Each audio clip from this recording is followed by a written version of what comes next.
High guys, welcome to cric chat with Venkatesh. Women's world కప్లో మన team మరొక ఓటమి చవి చేసింది. వరుసగా third straight defeat. First 2 matches గెలిచారు చిన్న టీమ్స్ మీద, తర్వాత lost to South Africa, then to Australia and now to England. 3 మ్యాచ్లు కూడా గెలవాల్సిన మ్యాచ్లు ఓడిపోయారు. ఆస్ట్రేలియాతో మనం చూసాం, ఇంకొక 20-30 రన్స్ చేస్తుంటే ఈజీగా గెలిచుండేవారు. అలాగే ఇంగ్లాండ్తో the lost the Sunday match by just 4 runs. 4 runs తేడాతో ఓడిపోయారు. ఒక బ్రహ్మాండమైన chase. I think if I'm right, women's క్రికెట్లో అగ్రిగేట్ అంటే 2 innings కలిపి ఇంత పెద్ద స్కోర్ రావడం ఇది మొదటిసారి. వాళ్ళు 288 చేశారు, మనం 284 చేశారు. సో బ్రహ్మాండమైన chase, almost they did it. కానీ ఎలాగైతే మన ఆస్ట్రేలియాతో మ్యాచ్లో చూసామో అదే పొరపాటు ఇక్కడ జరిగింది. అక్కడ కూడా మీకు మంచి స్టార్ట్ దొరికిన తర్వాత లాస్ట్ 5-6 అవర్స్లో సరిగ్గా రన్స్ చేయలేరు. అప్పుడు బ్యాటింగ్ ఫస్ట్. ఇక్కడ చేజింగ్లో మీరు లాస్ట్ 5 అవర్స్లో చేతులు ఎత్తేసారు. ఇన్ఫ్యాక్ట్ 40th ఓవర్ అప్పటికి మనకు 62 రన్స్ కావాలి. 60 balls-లో 7 wickets చేతిలో ఉన్నాయి. స్ట్రాంగ్ పొజిషన్ ఉన్నారు. And with Smriti Mandhana and Deepti Sharma going great guns. ఇద్దరు సెటిల్డ్ బ్యాటర్స్ ఉన్నారు అక్కడ. ఆ స్టేజ్లో మనం గెలిచి తీరాల్సిన సిచ్యుయేషన్ అది. అక్కడ తర్వాత స్మృతి అవుట్ అయింది. అండ్ అగైన్ 5 overs మిగిలి ఉండగా కూడా మనం చాలా స్ట్రాంగ్ పొజిషన్లో ఉన్నాం. అప్పటికి ఐ థింక్ 6 wickets చేతిలో ఉన్నాయి, 5 wickets చేతిలో ఉన్నాయి. 5 wickets చేతిలో ఉన్నాయి. 36 runs నీడెడ్ ఆఫ్ 30 balls. కానీ ఆ లాస్ట్ 5 అవర్స్లో మనకు కావాల్సిన రన్స్ రాలేదు. 46th ఓవర్లో వికెట్ పడింది, 47th ఓవర్లో వికెట్ పడింది. అండ్ రన్స్ చాలా తక్కువ వచ్చాయి. 4 overs, 3 అవర్స్లో మీకు ఎన్ని వచ్చాయి రన్స్? 8 + 5 13 runs వచ్చాయి. 46, 47, 48. 49th ఓవర్లో 9 runs వచ్చాయి. లాస్ట్ ఓవర్లో 14 runs were required, but we could not get it. మళ్ళీ వికెట్స్ చేతిలో ఉన్నాయంటే వికెట్స్ ఉన్నాయి మనకి. We have wickets on hand. అయినా సరే ఇద్దరు ఆల్రౌండర్స్ ఉన్నారు, స్నేహ రాణా అండ్ అమర్జోత్. ఇద్దరు ఆల్రౌండర్స్, మంచి allrounders. They have been batting well, కానీ they could not get us across the line. So చాలా చాలా బాధాకరమైన థ్రిల్లర్ మ్యాచ్ అది. డెఫినెట్గా థ్రిల్లర్. క్రౌడ్ బాగా ఎంజాయ్ చేస్తుంటారు ఇందోర్లో. బట్ స్టిల్ గెలవాల్సిన మ్యాచ్లో ఓడిపోతున్నారు మన టీం. అండ్ వాళ్ళ సెమీఫైనల్ బెర్త్ చాలా డౌట్లో పడిపోయింది. ఇప్పుడు న్యూజిలాండ్తో జరగబోయే ఇంకా 2 మ్యాచ్ మిగిలిన న్యూజిలాండ్తో జరగబోయే మ్యాచ్లో గెలిచి తీరాలి. గెలిచి తీరాలి కాదు, గెలవాలి. గెలిస్తే ఆల్మోస్ట్ సర్టన్ అవుతుంది. తర్వాత బంగ్లాదేశ్తో ఓడిపోయినా సరే నెట్ రన్ రేట్ బాగుంటే they can still qualify for the semis.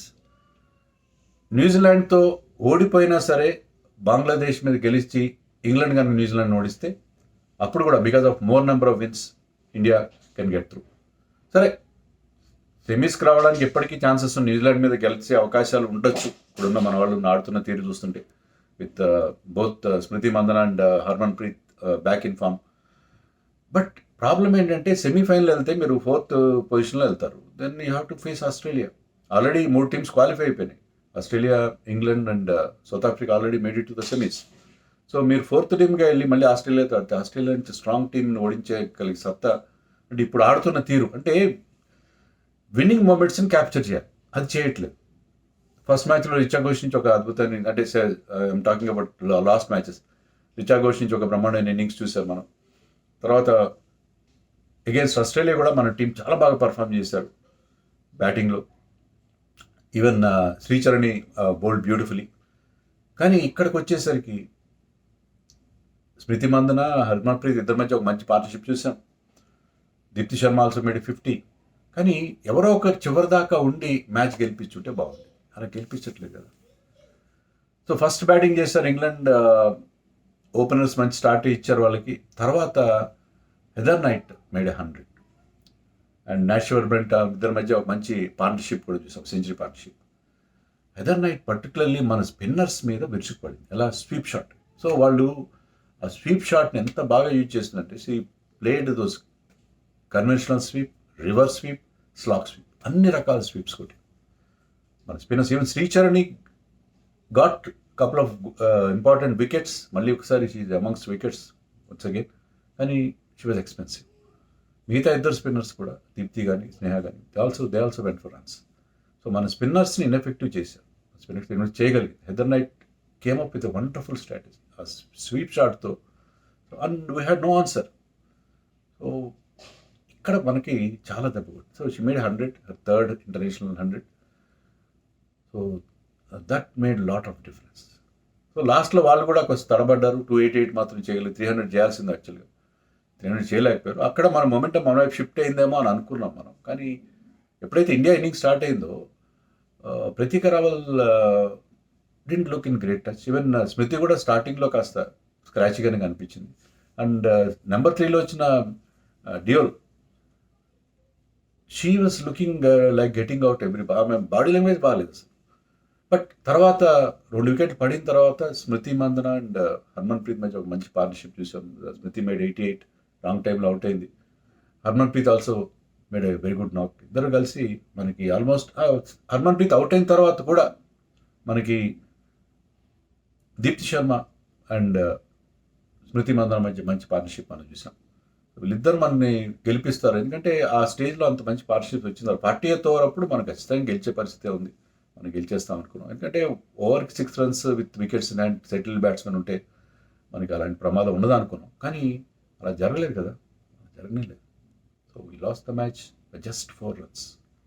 Finishing touch ఇవ్వలేకపోయారు. ఫినిషింగ్లో ఫెయిల్ అవుతున్నారు, బ్యాటింగ్లో. ఫస్ట్ మ్యాచ్లో అలా కాదు కదా. ఫస్ట్ మ్యాచ్లో స్టార్టింగ్లో వికెట్స్ పడ్డాయి, కానీ ఏది I'm talking about the defeats. But South ఆఫ్రికాతో జరిగిన మ్యాచ్లో రిచా ఘోష్ నుంచి స్నేహరానా ఒక మంచి పర్ఫార్మెన్స్, వాళ్ళ పార్ట్నర్షిప్తో మనం ఒక డీసెంట్ స్కోర్ 250 చేయగలిగాం. బట్ దాన్ని డిఫెండ్ చేసుకోలేకపోతే వేరే విషయం. బట్ ఇక్కడికి వచ్చేసరికి మీరు చివరిలో గెలవాల్సిన మ్యాచ్ ఓడిపోవడం అనేది చాలా బాధాకరమైన విషయం. But still we have that chance. న్యూజిలాండ్తో బంగ్లాదేశ్తో గెలిస్తే still make it to the semis. మరి ఆస్ట్రేలియాని ఓడించగలిగే సత్తా మరి టీంకి ఉందా? హోమ్ కండిషన్స్లో, స్పిన్నర్స్కి అనుకూలించే కండిషన్స్లో ఎందుకని మన వాళ్ళు లెవెల్ ఆఫ్ కన్సిస్టెన్సీ అంత డౌన్గా ఉంది అనేది అర్థం కావట్లేదు. జమీమా రోడ్రిక్స్ని డ్రాప్ చేసి ఒక ఎక్స్ట్రా బౌలర్ రేణుకాని తీసుకొచ్చారు.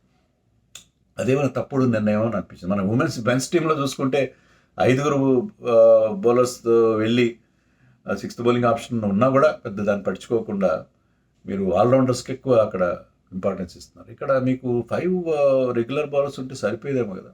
దానివల్ల అలా కాకుండా 6th బౌలింగ్ ఆప్షన్ కూడా పెట్టుకొని మీరు ఒక బ్యాట్స్మెన్ సాక్రిఫైస్ చేశారా. బట్ ఒకటేంటంటే కొత్తగా వచ్చిన బ్యాట్స్మెన్కి ఎవరికైనా ఇబ్బంది. ఎక్కడ ప్రాబ్లం ఎక్కడైందంటే Smriti or Deepti should have continued till the end. అంటే సింగిల్స్ ఎక్కువ తీయకుండా బౌండరీస్ మీద డిపెండ్ అవ్వడం, ఆ స్ట్రైక్ రొటేషన్ చేస్తుంటే బాగుండేదేమో అని నాకు అనిపించింది. That is what I felt. But అలా కాకుండా ఎక్కువ బౌండరీస్ మీద భారం పెడితే బౌండరీలు వస్తున్నాయి, కానీ స్ట్రైక్ రొటేషన్ అయ్యి మీరు ఒక బౌండరీ ప్లస్ 2-3 runs తీస్తే మీకు లాస్ట్లో అంత టైట్ అయ్యి ఉండేది కాదేమో. So something is definitely wrong with this team. But టీంలో మంచి పర్ఫార్మెన్స్ వస్తున్నాయి, బ్యాటింగ్లో కానీ బౌలింగ్లో కానీ. But not winnowing, losing 3 matches in a row is really cause of concern. ఈ విషయాన్ని మన కోచ్ కానీ మన టీం కానీ అడ్రస్ చేయాల్సిన అవసరం.